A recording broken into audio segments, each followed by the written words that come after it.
ಪತ್ರಿಕೋದ್ಯಮ ನಡೆಸಲು ಕೈ ಉದ್ದಿಮೆ ಪರವಾನಗಿ ನೀಡಲು ಹಣದ ಬೇಡಿಕೆ ಇಟ್ಟಿದ್ದ ಆಲೂರು ಪಟ್ಟಣ ಪಂಚಾಯಿತಿ ಮುಖ್ಯಾಧಿಕಾರಿ ಬಸವರಾಜು ಲೋಕಾಯುಕ್ತ ಬಲೆಗೆ ಬಿದ್ದಿದ್ದಾರೆ.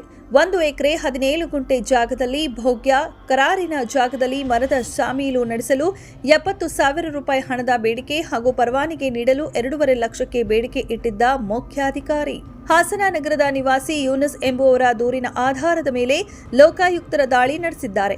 ಈಗಾಗಲೇ 2 ಹಂತದಲ್ಲಿ ಹಣ ನೀಡಿದ್ದು ಮತ್ತೊಮ್ಮೆ 70,000 ನಗದು ನೀಡುವ ವೇಳೆ ರೆಡ್ ಹ್ಯಾಂಡ್ ಆಗಿ ಸಿಕ್ಕಿಬಿದ್ದಿದ್ದಾರೆ. ಪಟ್ಟಣ ಪಂಚಾಯಿತಿ ಮುಖ್ಯ ಅಧಿಕಾರಿ ಬಸವರಾಜು ಆಲೂರು ಪಟ್ಟಣ ಪಂಚಾಯಿತಿಯಲ್ಲಿ ಅಧಿಕಾರ ಸ್ವೀಕರಿಸಿ ಕೇವಲ 3-4 ತಿಂಗಳಿನಲ್ಲಿ ಭ್ರಷ್ಟಾಚಾರದ ಬಲೆಯಲ್ಲಿ ಸಿಕ್ಕಿಬಿದ್ದ ಪಟ್ಟಣ ಪಂಚಾಯಿತಿ ಮುಖ್ಯಾಧಿಕಾರಿಯನ್ನ ಲೋಕಾಯುಕ್ತ ಎಸ್ಪಿ ನಂದಿನಿ ಹಾಗೂ ಲೋಕಾಯುಕ್ತ ಇನ್ಸ್ಪೆಕ್ಟರ್ ಬಾಲು ಅವರ ನೇತೃತ್ವದಲ್ಲಿ ದಾಳಿ ನಡೆಸಿದ್ದಾರೆ. ವರದಿ Pradeep, media network Kannada, Aluru. Media network